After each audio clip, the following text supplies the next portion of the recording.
Da warten wir jetzt einen Moment. Wir warten, glaube ich, einen Moment. Komm mal her. Ja, nochmal mal.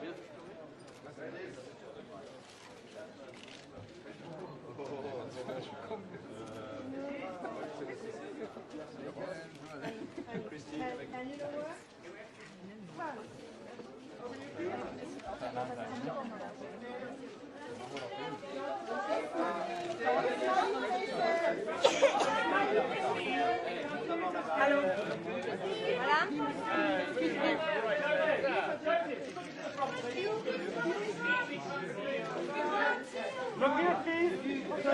Excuse me. I need to Smiley faces. Smiley faces.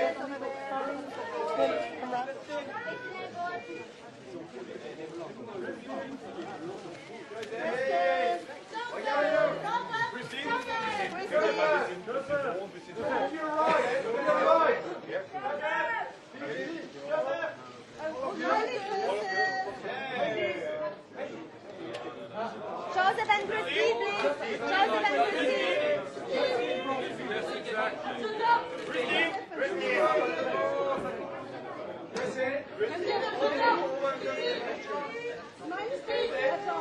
Joseph, over here, please. Joseph, over here, please. Thank you very much. Without the arm, please. Joseph! Here! Joseph! Hello! Is it possible without the arm?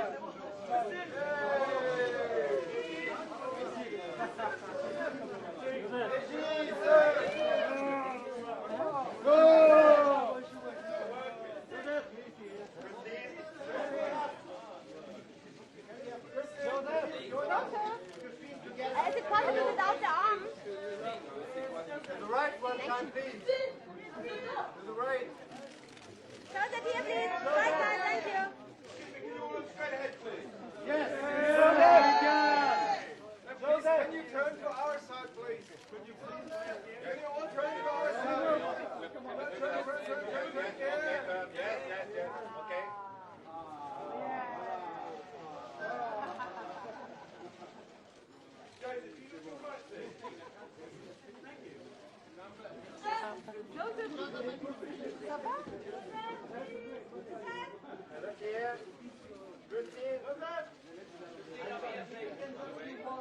Ok, on se un moment.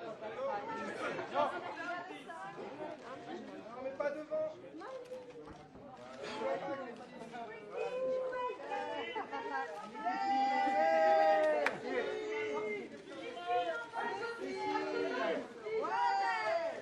Thank you very much.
So thank you very much, ladies and gentlemen. We would like to start the press conference now, so I beg all the colleagues from the press to sit down now. Thank you.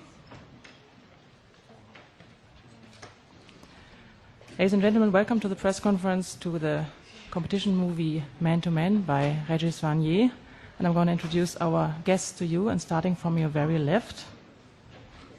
Please welcome here in Berlin the actor IAIN GLEN. Welcome.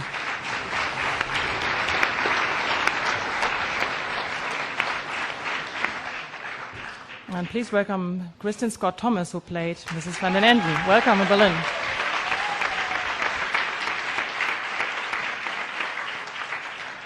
And please give a warm welcome to Cécile Bahia, who played Lucula. Welcome in Berlin. And this is the director and co-writer and co-producer of the movie, Régis Vanier. Welcome in Berlin. And then we have Lomama Bosecki, who played Toto. Welcome.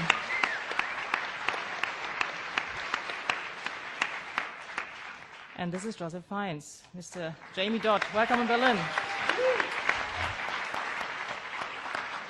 And this is the producer of the movie, Farid Lawissa. Welcome. And next to me, this is Hugh Bonwell, who played Fraser. Welcome in Berlin.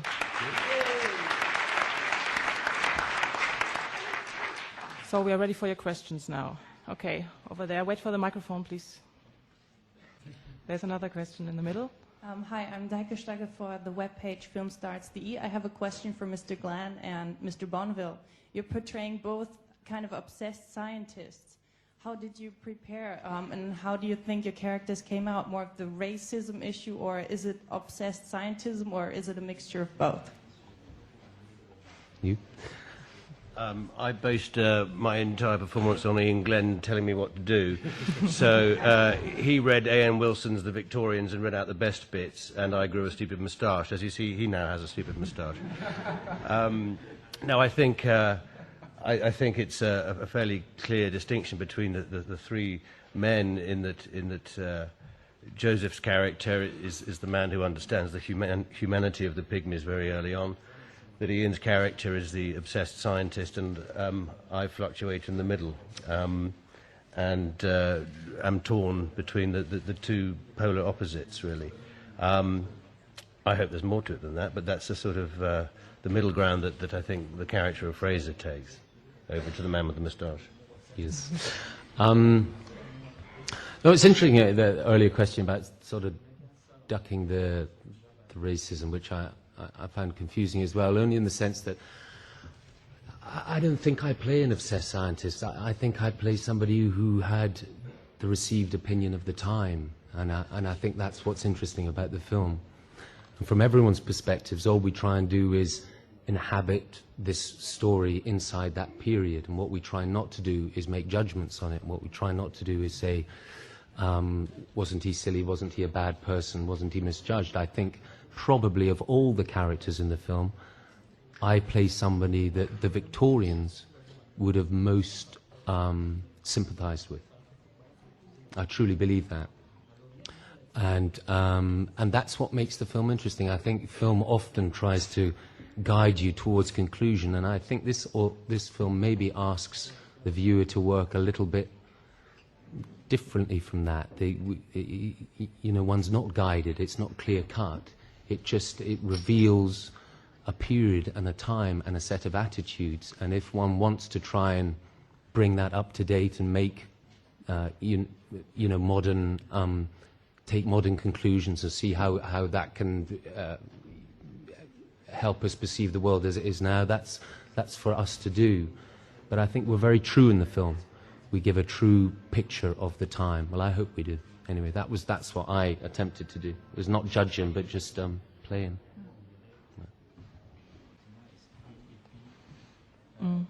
Mr. Glenn, Mr. Bonville? You said it better than I could.